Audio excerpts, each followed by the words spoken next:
Current दिया है। चलिए बेटा शुरू करें। हमारा 6th क्वेश्चन है, 6th इलस्ट्रेशन। अब आप लोगों को मैंने कैश फ्लो स्टेटमेंट की ऑपरेटिंग एक्टिविटी कैसे बनाते हैं वो समझा दिया था, ठीक है। कैश फ्लो स्टेटमेंट की ऑपरेटिंग एक्टिविटी कैसे बनाते हैं ये बता दिया था। इन्वेस्टिंग एक्टिविटी कैसे बनाते हैं वो बता दिया था, और फाइनेंसिंग एक्टिविटी कैसे बनाते हैं वो बता दिया था। और आप लोगों को बहुत अच्छे से एक स्टोरी के थ्रू मैंने आप लोगों को सारा लर्न करा दिया था। क्या ऑपरेटिंग एक्टिविटी क्या है, क्या क्या आइटम्स आती हैं, इन्वेस्टिंग एक्टिविटी क्या है, क्या क्या आइटम आती हैं, और क्या फाइनेंसिंग एक्टिविटी क्या है, क्या क्या आइटम आती है। अब बस अब आपके पास काम शुरू हो जाता है किस चीज का, ऑपरेटिंग एक्टिविटी को पूरा शो करने का, ऑपरेटिंग एक्टिविटी के through cash flow statement, cash flow निकालने का, ठीक है, इन्वेस्टिंग एक्टिविटी के लिए और फाइनेंसिंग एक्टिविटी के लिए। शुरू के जो आप लोगों के पास क्वेश्चंस हैं वो कौन से क्वेश्चंस हैं, वो क्वेश्चन आपके पास ऑपरेटिंग एक्टिविटी से रिलेटेड है। आप लोगों को पहले ऑपरेटिंग एक्टिविटी सिखाई जाएगी, फिर इन्वेस्टिंग और फिर फाइनेंसिंग। तीनों को सिखाने के बाद फिर कंबाइन किया जाएगा, यानी कि फुल फ्लैश क्वेश्चन आप लोगों के पास लगभग 27-28 क्वेश्चन के बाद आते हैं। समझ में आ रही है बात ये, ठीक है। चलिए अब हम 6th क्वेश्चन देखते हैं, 6th इलस्ट्रेशन। अब आप लोगों को एक बात समझनी है, सबसे पहले एक बार छोटा सा रिवाइज कर ले, मतलब हल्की सी रिवीजन ले ले, ऑपरेटिंग एक्टिविटी को कैसे बनाते थे। सबसे पहले याद कीजिएगा हम लोग क्या करते थे, नेट प्रॉफिट लेते थे बिफोर टैक्स, ठीक है। कैसे याद कराया था, नींबू पानी बिफोर टी, याद आ गया। बनाते इसको बाहर थे, ये याद आ गया। क्या बताया था आप लोगों को, फटाफट बताइएगा कि हम इसमें पानी मिलाएंगे, यानी कि उससे साथ साथ पूछेंगे कि भाई तेरा नाम क्या है। एक बंदा हमारे पास आके खड़ा हो गया, उससे हमने उससे पूछा कि तुम्हारा नाम क्या है, और साथ साथ उसको पानी पिलाने की हमारी एक कर्टसी है, हमारा एक शिष्टाचार है, ठीक है, कि हम लोग उसको पानी पिलाने की बात करते हैं, और पानी की जगह पे भी नींबू पानी पिलाने की बात करते हैं। तो हमने उसको ले लिया था एनपी, यानी कि नेट प्रॉफिट बिफोर टैक्स। और इसको बनाया कैसे था, हमने इसको बाहर बनाया था कैश फ्लो स्टेटमेंट से, याद कीजिएगा। नींबू पानी को बनाने का बाहरी तरीका था, और आप लोगों के पास प्रॉफिट लिया था, और प्रॉफिट के साथ साथ आप लोगों ने उसमें ऐड किया था। ऐड क्या किया था, कैसे बताया था आपको, कि आप लोग उससे सिर्फ उसका नाम पूछोगे कि भाई नाम क्या है तेरा। तो उसने क्या नाम बताया था, उसने बताया था IMRP, यानी कि मेरा नाम राजेंद्र प्रसाद है। आई से मैंने आपको बताया था कि क्या है, इंटरिम डिविडेंड, ठीक है। उसके बाद इंटरिम डिविडेंड के बाद आप लोगों के पास यहाँ पे आपके पास इंटरिम डिविडेंड है। इंटरिम डिविडेंड के साथ आपके पास क्या है, उसके बाद IMRP, आई हो गया। एम को मैंने कहा था कि आप लोगों ने हेल्पिंग वर्ब की तरह यूज करना है, उसका कोई वैसे यूज नहीं होगा। फिर आर में आपके पास रिजर्व ट्रांसफर, समझ में आ गई बात। उसके बाद पी में मैंने आपको बताया था कि दो चीजें, provision for tax and propose dividend. इसलिए याद करा रहा हूं ताकि आप लोगों को ये बात समझ में आ जाए, अदरवाइज फिर आप लोगों को याद ही नहीं रहेगा कि कौन कौन सी आइटम कहां कहां पे एडजस्ट करनी है, ठीक है। प्रोविजन फॉर टैक्स, उसके बाद आपके पास एक पी और प्रपोज्ड डिविडेंड। और आपको ये कहा था कि भाई ये पी थोड़ा लंबा कर लेना, बड़ा कर लेना, एक ही पी में इसको दोनों को डाल देना, तभी IMRP, क्लियर। और यहां पे आपके पास प्रपोज्ड डिविडेंड की बात थी, ये आप लोगों के पास काम था। ये जब नींबू पानी बन जाता था फिर फटाफट क्या करते थे बताइए, उसके बाद हम उससे पूछते थे कि तुम कहां से आए हो, तो वो क्या बताता था कि मैं DLF कंपनी से हूं और इंद्रप्रस्थ से आया हूं, ठीक है। तो यहां पे हम वो सारी चीजें ऐड कर देते थे। क्या क्या ऐड कर देते थे बेटा, DLF से आया है और इंद्रप्रस्थ, DLF कंपनी में काम करता है और इंद्रप्रस्थ से आया, ठीक है। डी से क्या बनाया था, डेप्रिसिएशन। एल से क्या बनाया था, loss on sale of fixed assets. F से क्या बनाया था, फिक्टिशियस एसेट्स रिटर्न ऑफ। ध्यान से समझना, फिक्टिशियस एसेट्स रिटर्न ऑफ। यहाँ पे आपके पास गुडविल हो सकती है, यहाँ पे आपके पास पेटेंट हो सकता है, कॉपीराइट हो सकता है, यहाँ पे आप लोगों के पास एडवर्टाइजमेंट एक्सपेंसेस हो सकता है, यहाँ पे आप लोगों के पास कोई ट्रेडमार्क भी हो सकता है, यहाँ पे आपके पास शेयर इश्यू एक्सपेंसेस भी हो सकते हैं, ठीक है, डिस्काउंट भी हो सकता है। जो भी चीज राइट ऑफ करने की बात आएगी वो फिक्टिशियस एसेट्स की काउंटिंग में आएगी, क्लियर। और उसके बाद आपके पास आई से क्या बताया था, इंटरेस्ट पेड, और पी से क्या बताया था, प्रोविजन फॉर डाउटफुल डेट। और तुम करते क्या हो भाई, उसने क्या बताया था, उसने कहा था कि हम लोग गर्द हटाते हैं, यानी कि गंदगी हटा रहे हैं, आजकल सफाई अभियान में लगे हुए हैं। और वो गर्द। मैंने आप लोगों को कहा था कि इसको पढ़ लेना, बस ये आप लोगों के पास एक तरह से एक कहानी को जोड़ने के लिए है ताकि आप लोगों को समझ में आ जाए, वैसे कोई मीनिंग नहीं होता। ठीक है, गर्द में यहाँ पे जी क्या था, gain on sale of land और फिक्स्ड एसेट्स, कुछ भी कहिएगा। और आई से क्या था, इंटरेस्ट रिसीव्ड, आर से रेंट रिसीव्ड, डी से डिविडेंड रिसीव्ड। जब तक हम यहाँ पे बात कर रहे थे तो फिर आप लोगों के पास क्या आ गया था, आप लोगों के पास इतने में ओम प्रकाश आ गया था। याद कीजिएगा, यहाँ पे सारा काम करने के बाद operating profit before change in working capital, ठीक है, बिफोर वर्किंग कैपिटल चेंज कह दीजिएगा और या before change in working capital कह दीजिएगा। यहाँ पे ये सारी चीज आप लोगों के पास आ जाएगी। क्लियर है ना बेटे बात? क्या ये बात समझ में आ गई? उसके बाद आप लोगों को ये बताया था कि भाई आप लोगों को जैसे ही ओम प्रकाश, हमारा ऑनर हमने मान लिया था उसको कि ओम प्रकाश जैसे ही आया था तभी आप लोगों के पास उसने क्या कहा, आते ही हमें डांटा और डांटने के बाद उसने क्या कहा कि आप लोगों ने मेरी सारी एसेट्स और सारी लायबिलिटी का नाश कर रखा है, आप लोग उसको ठीक करो। तो हमने उसमें ऐड किया था, हमने कहा था कि जो भी आप लोगों की क्या हो जाती है बेटा, असेट्स डिक्रीज हो गई है उसको हम दोबारा से जोड़ देंगे, तो डिक्रीज इन करंट असेट्स वो वापस ले आएंगे। इंक्रीज जो बढ़ गई है आपकी करंट लायबिलिटी उसको भी हम वापस कर देंगे, जोड़ देंगे, ठीक है। और साथ ही साथ लेस भी कर देंगे। वो क्या कह रहा था कि जो आप लोगों ने बिना बात के इंक्रीज कर दी है करंट असेट्स वो आप लोग लेस करिए और डिक्रीज इन करंट लायबिलिटी को भी लेस। क्या ये बात समझ में आ रही है? यहां तक क्लियर था? इसके बाद फिर आप लोगों के पास, क्योंकि ये ओम प्रकाश ने सारा का सारा खेल रचा था, ठीक है, तो ये सारी की सारी चेंजेस ओम प्रकाश की वजह से हुई थी। तो हम क्या बोल रहे थे कि क्या आ जाता है फिर आपके पास, cash generated from operating activity. ये करने के बाद आपके पास कैश जनरेटेड फ्रॉम एक्टिविटी आ जाता है। इतने में बाई चांस हमारी चाय तैयार हो जाती है तो हम लोग उसको चाय पिला देते हैं, यानी कि चाय पिलाने का मतलब क्या था, लेस टैक्स पेड। क्या ये बात समझ में आती है? ठीक है, क्लियर है बात? क्लियर हो गई? तो उसके बाद आप लोगों के पास बस उसके बाद net cash flow from operating activity आ जाता है। ठीक है, हाँ जी बेटा कुछ कहना चाहते हैं? क्या अमोर्टाइजेशन ऑफ गुडविल भी तो वही चीज है। गुडविल क्योंकि आप लोगों के पास है ऑपरेटिंग में आएगी, ऑपरेटिंग में आएगी, वही फिक्टिशियस एसेट्स राइट ऑफ ही तो हो रहा है। नहीं, जैसे आपने गुडविल रिटर्न ऑफ फाइनेंस वही तो है, रिटर्न ऑफ ही तो है। अमोर्टाइजेशन में मतलब रिटर्न कम कर दिया, हाँ कम कर दिया, ठीक है, amortisation.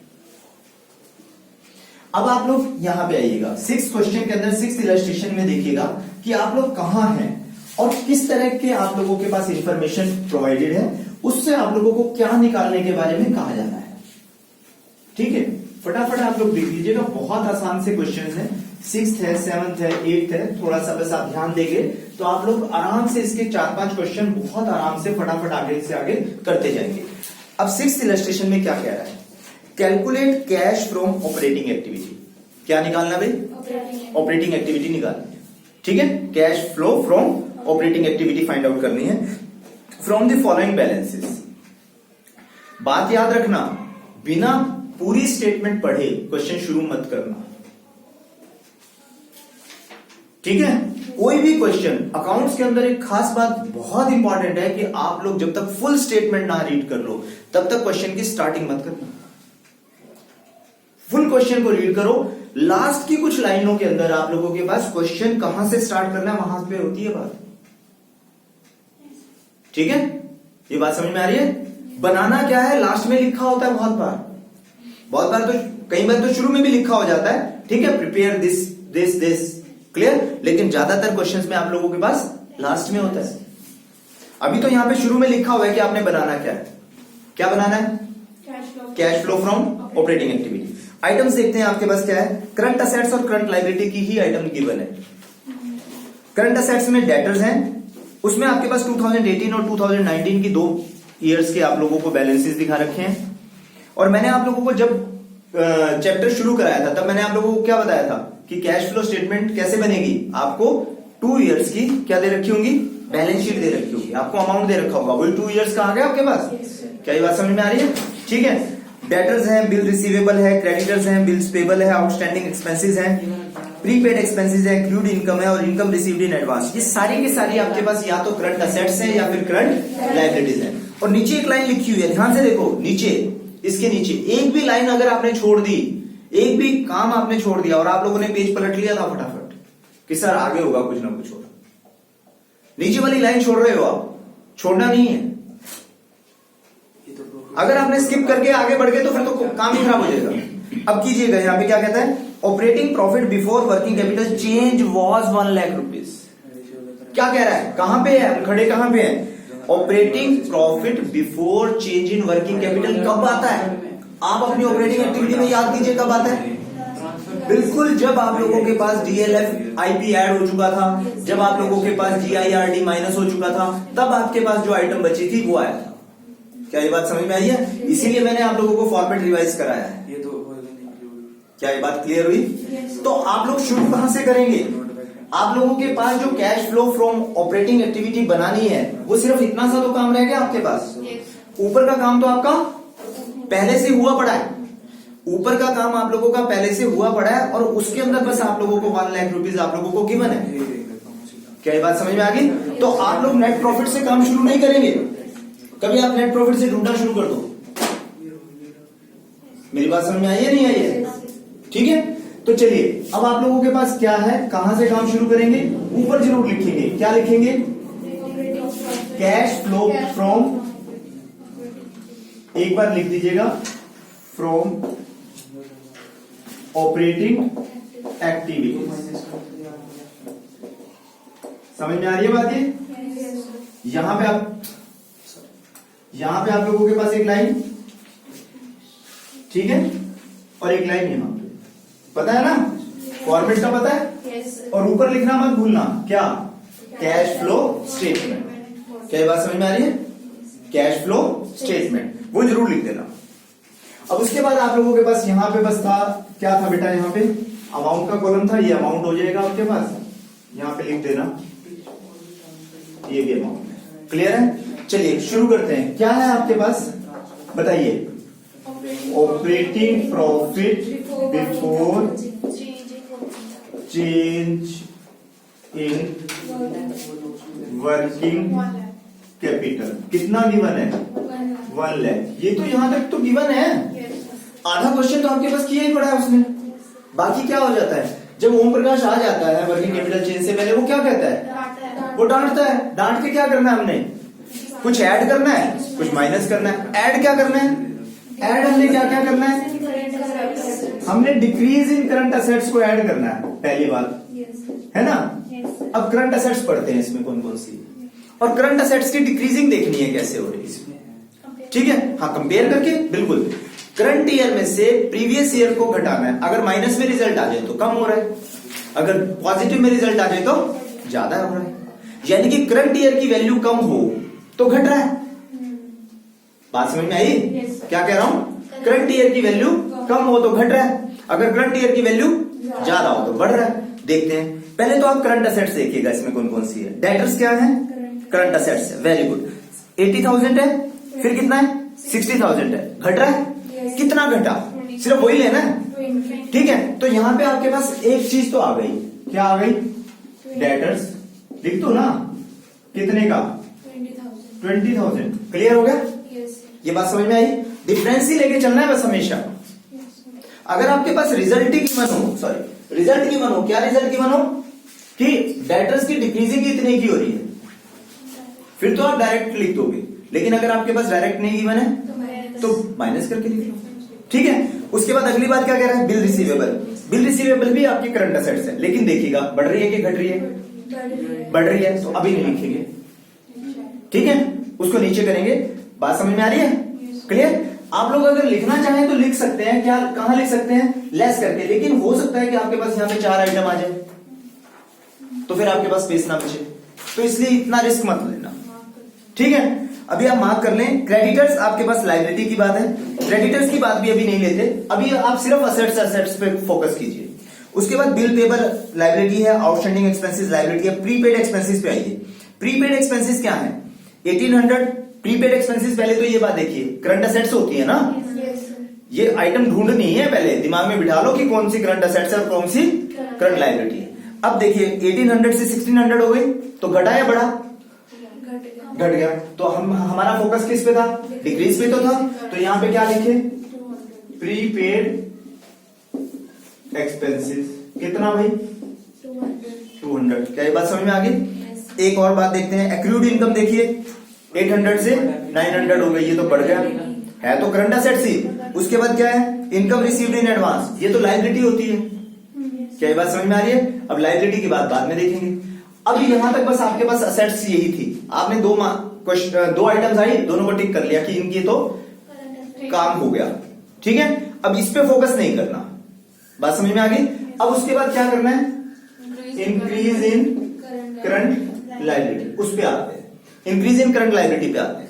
Increase in current liability में क्या है, पहली दो आइटम तो बिल रिसीवेबल वाली बात है, वो तो छोड़ दो अभी। क्रेडिटर्स, क्रेडिटर पे देखिएगा 50,000 से 55,000 हो गया, बढ़ गया, तो ये चीज चाहिए, तो क्रेडिटर्स कितना 5,000। क्या ये बात समझ में आ रही है? और देखते हैं बिल पेबल 8,000 से 6,000 हो गया, ये तो कम हुआ है, तो हमें तो इंक्रीज का चाहिए ना, अभी नहीं। आउटस्टैंडिंग एक्सपेंसेस 1,000 से 1,500, 500 रुपए बढ़ गया, वो चाहिए। आउटस्टैंडिंग एक्सपेंसेस कितना 500। कुछ बात समझ में आ रही है? उसके बाद प्रीपेड एक्रूड नहीं है, इनकम रिसीव्ड इन एडवांस देखिए 700 से 0 हो गया, कम हो गया ना वो तो बढ़ा तो नहीं। तो इसका मतलब आपके पास ऐड होने वाली आइटम कितनी है, 20 और 5 25, 25,700। ये 25,700 यहां लिखते हैं। Is it clear? तो ये बात समझ में आ गई। और इसको टोटल कर लीजिएगा, यहाँ पे कितना बन गया 1,25,700। अब उसके बाद क्या करना है, लेस वाली आइटम को ढूंढना है। क्या ये बात समझ में आ रही है बेटा या नहीं आ रही? लेस वाली आइटम में क्या है, इंक्रीज इन करंट असेट्स, ठीक है। करंट असेट्स इंक्रीजिंग वाली ढूंढिएगा कौन कौन सी। आप लोगों के पास क्या क्या है, बिल रिसीवेबल 3,000 से, ठीक है, आएगा समझ में। उसके बाद अगली आइटम पे आइएगा, बिल रिसीवेबल के बाद और क्या है, current assets, accrued income. Accrued income वो कितनी है भाई, सिर्फ 100 रुपीज है, क्लियर है। उसके बाद आप क्या करोगे, डिक्रीज इन करंट लायबिलिटी आइएगा। डिक्रीज इन करंट लायबिलिटी में, डिक्रीज इन करंट लायबिलिटी देखिएगा कौन कौन सी चीज में है। आप लोगों के पास बिल्स पेबल में है, बिल्स पेबल में आप लोगों के पास कितनी है 2,000, वो भी लिख लीजिएगा, क्लियर है। उसके बाद और क्या है, आउटस्टैंडिंग एक्सपेंसेस पहले हो चुकी थी, और इनकम रिसीव्ड इन एडवांस, ठीक है। Income received in advance, clear. कितने रुपए हैं 700 रुपए। टोटल मिला के क्या हो गया 5,800। यहां पे लिख दीजिएगा, बात समझ में आ रही है। 5,800 माइनस के हैं, लेस करने हैं ना, तो ब्रैकेट में शो करना है। लेस करने हैं तो ब्रैकेट में शो करना है। और कितना आ जाएगा अब आपके पास, अब ये क्या चीज आएगी याद करो, operating profit before change in working capital जब आया था, जब ओम प्रकाश आ गया था, उसके बाद क्या हुआ था, कैश जनरेटेड आया था ना, तो वही लिखेंगे बस आप लोग यहाँ पे। अभी क्या लिखोगे, cash generated from operating activities. क्या ये बात समझ में आ रही है? कितनी आई देखो, 1,25,000 में से ये माइनस करोगे 1,19,900, क्लियर। और इसमें से फिर क्या करते हैं, टैक्स माइनस करते हैं। वो आइटम याद रहनी चाहिए। क्या टैक्स है आपके पास, नहीं है तो छोड़ दो। फिर यही क्या आ गई, कैश फ्लो, कैश में भी इनफ्लो, ठीक है, इनफ्लो फ्रॉम ऑपरेटिंग एक्टिविटी आ गई ना, यही की यही आ गई आपके पास। क्या ये बात समझ में आ गई? तो यहां पे बस इसको उठा के यहां पे लिख दो। क्या ये बात क्लियर हुई है नहीं हुई है? बताइए क्वेश्चन में क्या मुश्किल है, इस क्वेश्चन में कुछ मुश्किल लग रहा है? सर कैश आ रहा है ना, हाँ, अब यहाँ पे प्लस का आया है ना, तो कैश इनफ्लो हो रहा है। अगर माइनस का आता रिजल्ट तो आउटफ्लो होता है। बोलिए बेटा, क्वेश्चन चेक करना है, आंसर अभी करते हैं, अभी करते हैं, ठीक है। क्या ये बात समझ में आ रही है? यहां तक क्लियर है? कोई प्रॉब्लम यहां तक? ठीक है। अब आपको 6 क्वेश्चन समझ में आ गया होगा। अब आप साथ ही साथ 7th क्वेश्चन भी देखिएगा। 7th क्वेश्चन भी देखिएगा। दूसरे कॉलम में हमने कुछ यूज ही नहीं करा है। हाँ, तो दूसरे कॉलम में यूज किया ना लास्ट में जाके। वैसे भी कर रहे हैं, हाँ, क्या बुक में वो डाला गया। बुक में क्या अलग दे रखा है? बुक में इस तरह से तो दे रखा, बुक में उसने लास्ट वाले में नहीं दिया। इसको यहीं पे भी छोड़ सकते थे आप, इस कॉलम को ना लेते। उसने उसका अलग कॉलम बना दिया ना। कोई फर्क नहीं है बेटा, उससे कोई फर्क नहीं पड़ता। मैंने ये सारी आइटम यहीं पे लिख दी ना, ये भी एक तरह का कॉलम ही है आप लोगों के पास, ठीक है। आप लोगों को अगले अगले क्वेश्चन में कोई यहीं पे मिलेगा, अंदर के अंदर मिलेंगे, बहुत सारी आइटम्स अंदर के अंदर मिलेंगी। बात समझ में आ रही है? अदरवाइज फिर आपको 3 कॉलम बनाने पड़ेंगे। कुछ बात समझ में आई है? क्या करना पड़ेगा? फिर 3 कॉलम पे आना पड़ेगा। ठीक है, आप लोग चाहो तो बस इसमें 2 कॉलम में भी काम कर सकते हो, लेकिन यहाँ पे ये सारी आइटम्स आप लोगों को बार बार क्या करनी पड़ेगी? ऐड वाली, फिर आप लोगों को क्या करनी पड़ेगी? यहाँ पे ऐड वाली करके फिर उसके बाद इस साइड कॉलम में आना पड़ेगा, और इस कॉलम का जो लास्ट का बैलेंस है ना, वो फिर इस कॉलम में लेके जाना पड़ेगा, क्योंकि लास्ट में आपको जब आप फुल फ्लैश क्वेश्चन करोगे ना, तब आपके पास इस तरह की सिचुएशन आएगी। अभी आप लोग की हैबिट डाल दो इसी तरह से काम करना। ठीक है, क्लियर है? कोई प्रॉब्लम? नो। अब एक और 7th क्वेश्चन और देख लीजिएगा, बस उसके बाद के कुछ क्वेश्चन आप लोग खुद करने के कैपेबल हो जाओगे एकदम से। 7th क्वेश्चन और देखिएगा। X limited made a profit of ₹5 lakh after considering the following items. अब यहां पे नेट प्रॉफिट दे रखा है, प्रॉफिट दे रखा है after following the, after considering the following item. उसने कहा after considering the following items. ठीक है, अब यहां पे आपको goodwill return of, depreciation on fixed tangible assets, loss on sale of fixed tangible assets, provision for doubtful debts, gain on sale of lands, ये tangible assets items नजर आ रही है कुछ जो आपको यूज करनी है? क्या ये बात समझ में आई है? अब आपको नेट प्रॉफिट से शुरू करना है। अब यहां से काम शुरू नहीं करना, ऊपर वाले से काम शुरू करना है। नेट प्रॉफिट से शुरू करना है, फिर डीएलएफ आईपी आएगा, फिर उसमें से लेस करोगे जीआईआरडी के नाम की, और फिर आपके पास ऑपरेटिंग प्रॉफिट आएगा। उसके बाद फिर ये आइटम लोगे और फिर टोटल करोगे। क्या ये बात समझ में आ गई है? इज इट क्लियर और नॉट? क्या करके दिखाने की जरूरत पड़ेगी? बताइए, कर लोगे आप अपने आप? पक्का? चलिए इस क्वेश्चन को आप लोग इतने कीजिएगा, ठीक है? फिर हम लोग आगे बढ़ेंगे इस क्वेश्चन पे। एक बार इसको करके देख लीजिएगा। सर